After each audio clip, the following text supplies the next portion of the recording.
Welcome to another Top Grades Made Easy video. I have with me first-rate tutors, and we are going to give you 3 quotes. That's how easy this is. 3 quotes which are going to guarantee you top grades in A Christmas Carol. They're going to fit any question. I can't wait to tell you. Who's doing the first one, Mark? Oh, nearly gave it away there. Who's doing the first one? I will start with the first one because it is tied to one of my favourite context points. And the first quotation, which I think works really well, not only in encapsulating and capturing Scrooge's greed, his isolation, and also the effects of poverty and class divisions and so on, is this quotation that Scrooge says to the charity men that if they would rather die, they had better do it and decrease the surplus population. This is what he says in response to the charity men who are asking for help, just to help the poor and asking Scrooge to just give to charity. And Scrooge says this once the charity men said, you know, if they don't get any help, they're going to die. And he shows that he is very callous, very greedy, and very much somebody who sees others, and especially the poor, as obstacles and as these scourges of society. Now, this quotation is great because at a surface level, firstly, it shows just how isolated Scrooge is, how greedy he is as a character. He only wants to keep all his money to himself as a miserly character. But if you only stuck your description and analysis to that level, you're probably at a grade 4, maybe at a stretch low grade 5. However, if you use the same quotations and start talking about what Dickens's message is, this is now where you start hitting grade 6 and grade 7 as well as 8 territory. You want to tie this point to how Dickens was directly criticizing a theorist called Thomas Malthus, who basically said things like pandemics, illnesses, and all of these things that cause lots of deaths, natural disasters, is actually great because it kills off the surplus population. He came up with this theory, and this theory was criticized by Dickens for basically justifying and showing that it's actually a good thing if poor people die because of the terrible conditions of squalor that they live in, because it decreases the surplus population. Dickens saw this theory as actually directly feeding into the new poor laws, which basically punished the poor for being poor. Now, this quotation, if you start talking about these elements and talking about how it demonstrates Scrooge's greed from this perspective, but this is Dickens's way of using Scrooge as a symbol of many Victorian businessmen at the time who similarly believed in the same thing. When they saw the poor, they saw them as deserving their poverty and the struggles that they faced. This now is what gives you that grade 9, that grade 8, grade 7 in your analysis. So it really perfectly captures Scrooge's character. It really honestly captures all of Dickens's themes because it cuts right to the heart of Dickens's message. Oh, I've got very little to add to that. That was really good. I love this quote as well because these are the words that the Ghost of Christmas Present uses against Scrooge. So in stave 3, when he says, "Will Tiny Tim, tell me if Tiny Tim will live?" the ghost uses these words and say, well, what if he doesn't? You know, he had better die and decrease the surplus population. And that tells us that this quote is so useful because it's the one that Dickens says twice. It's his main message in the novel. So I love that one. Yeah. Number 2. This happens in stave 3. And these 2 figures, these ghostly children, appear from underneath the robes of the Ghost of Christmas Present. One is a boy. This boy is ignorance. This girl is want. Want means poverty, not that I want stuff. It means I am wanting, I need stuff. And this is part of his political message. So First Rate told us, look, you only get up to grade 5 if you just write about the character. To get higher, you need to write about Dickens' ideas. Well, that's easy with this one. What is Dickens saying about ignorance? He's talking about education. We need to educate poor children because then they can lift themselves out of poverty. They can get better jobs because they're literate. And so his solution to poverty is not the same as Scrooge. Scrooge believes in the workhouse, where we'll just make them do manual labour and pay them nothing. Scrooge is saying, no, if we educate them, then they don't have to be poor anymore. And then he chooses the feminine figure of the girl in order to try and make us give to charity. We're much more likely to give to sweet, innocent little girls than horrible, raggedy little boys. So the girl is there to try and encourage his readers to give to charity, but on the boy's head is written doom. So we've also got this warning that if we don't look after the poor, instead of them all just dying off as the surplus population, they're actually going to start uniting, and then we'll get more crime, more violence, possibly revolution. And in fact, 3 years after this book was written in 1845, revolution spread across Europe. So the threat of revolution was really real, and he's using that as a warning to say, we've got to change as society.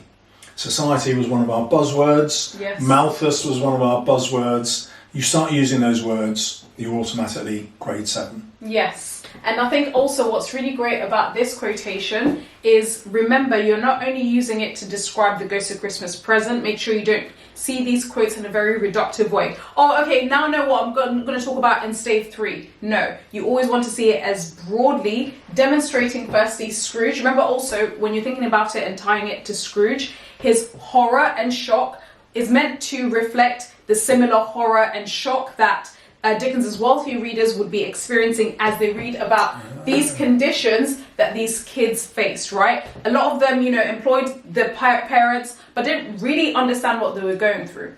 And so this was Dickens's way of really directly conveying to these readers, actually, this is the reality of lots of these people. Because the class divides were so deep, right? And they didn't understand how the poor really lived, the kind of squalor, the overcrowdedness, and so on. And more than that, they didn't also understand the future consequences of underpaying their current workers, right? The current workers who had families, who were then unable to send their children to school. These were the children who then would become chimney sweepers, maybe street urchins, who then would later become menaces to people like Scrooge. They would steal from them, right? So remember that. Even if, obviously, when you look at this quotation, you might be like, okay, I now know how to use that quotation from stave 3 when I'm just talking about the Ghost of Christmas Past or present, or when I'm just talking about these two kids. How can I talk about all of these other themes? It's very easy. You can talk about, remember Dickens's message, and of course, think about how Dickens was writing this to demonstrate and illustrate the realities lots of rich people were actually really unaware of. And of course, guys, remember that I literally will be running a one-off Christmas Carol Easter GCSE revision class, showing students how to weave all of this into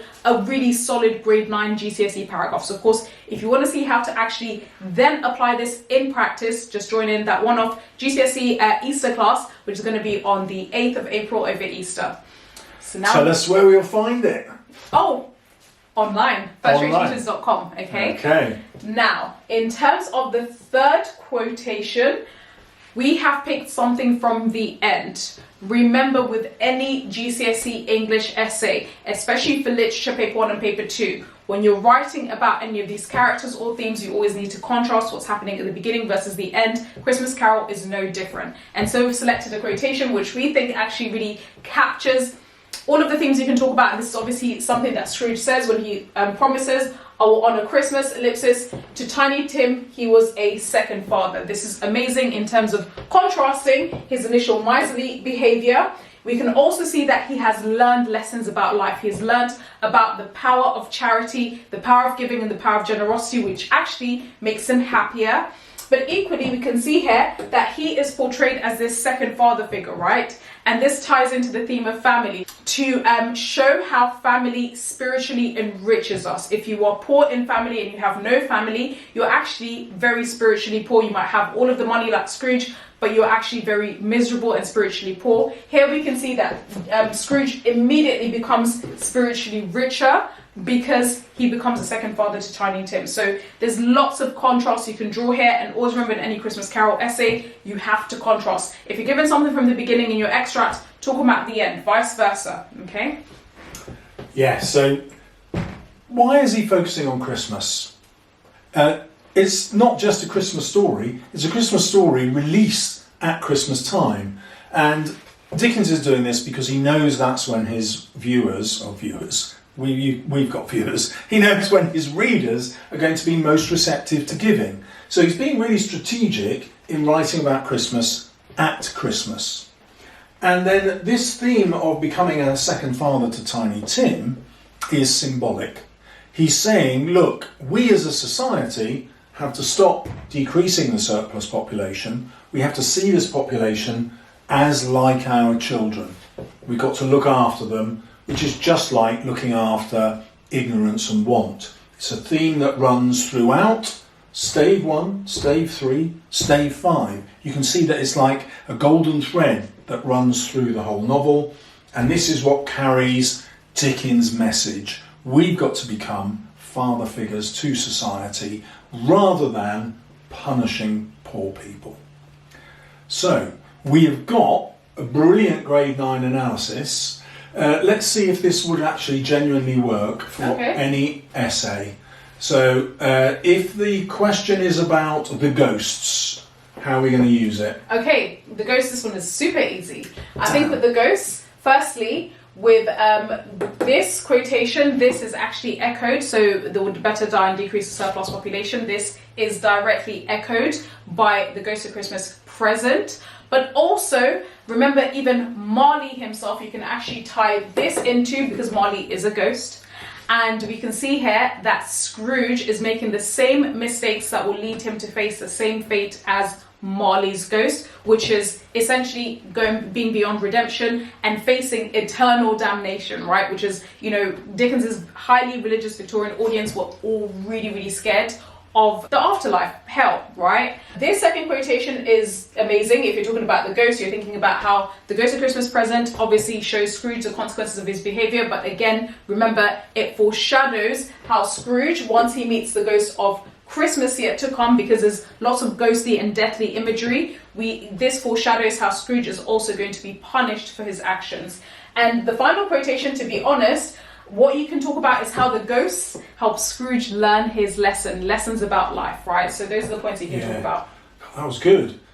Set me a question that you think will be really hard to fit them to. Okay, I think it will probably be a theme question. Yeah. What if the theme of charity came up? Right, so this shows us why charity is needed. So to correct Scrooge's view and society's view. This shows us why we ought to set up charitable schools, the ragged schools, to help the poor. Dickens was obsessed with setting up ragged schools, and obviously we will help the poor by getting rid of want, and that will avoid the doom in society when the poor start threatening us with violence or revolution. And tell me what the theme was again. Charity. Charity. So how is he going to honour Christmas? At this moment, he then goes and searches out the charity men to give them loads and loads of money. It's so much money that he won't even tell us how much it is. It's kind of an embarrassingly big amount. And obviously, charity begins at home. Home here for Scrooge is Tiny Tim. But Tiny Tim's house is in Camden Town, the very house that Dickens was in when his family lost everything. So that's a nice little contextual link, that he's trying to recreate his own childhood but take himself back out of poverty. So he saves Tiny Tim. In real life, he had to go out to work at 12 to save his father from debt. So there you have it. It links to charity, it links to the ghosts. I don't see how you can't fail to get a grade 7. How about if redemption came up? How could you relate these to the theme of redemption? Okay, you do 1, I'll do 2, we'll both do 3. Okay, in terms of redemption, that one is actually, I asked you that because it's a hard question.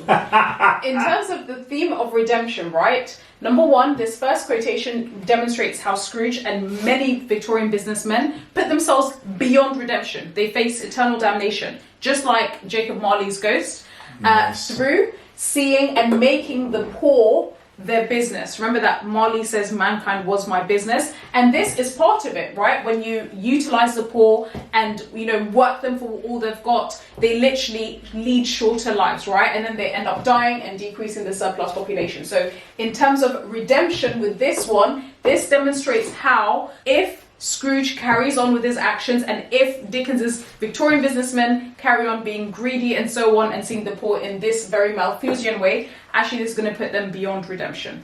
Nicely done. Okay. Here we can obviously now go beyond Scrooge and think, well, what is Dickens saying about society? We need to redeem society against the way they view the poor. and that redemption is going to save us from violence, crime and revolution. And it links exactly to Marley's quote that you gave us, mankind is my business. So now it's not just my business that I'm going to exploit for money, it's actually, no, my business is to help mankind. So he flips that message on its head.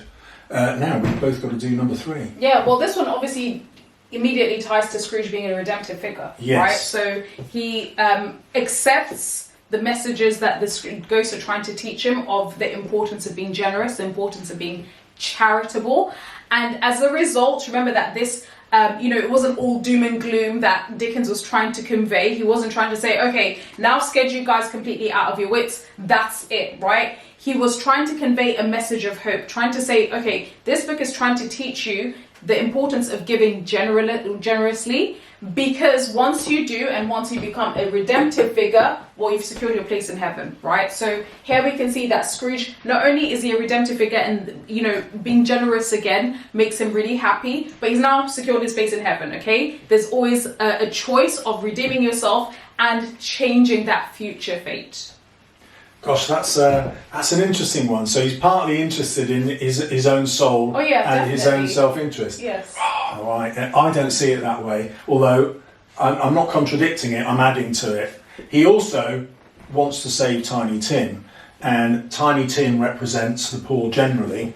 And so this is a symbolic ending that says, look, we can all save the Tiny Tims in the world by paying more to the workers. And I don't really see it as having a Christian message, although the final words are, God bless us everyone, which Tiny Tim says, so that does link back to your Christian message about the soul. Yeah, and the novel itself is called Christmas Carol. Yeah. On Christmas Day, when Jesus was born, yeah. God generously gave There him. you go. Christian atheist. There you go. But we've smashed grade 7, 8 and 9. If you would like to see the top 3 quotes on Macbeth, even if you're not studying it, it's coming up now. And if you would like to see the next video, no, that's just rubbish, isn't it? I'm just going to have to edit that. What am I going to say? What am I going to say?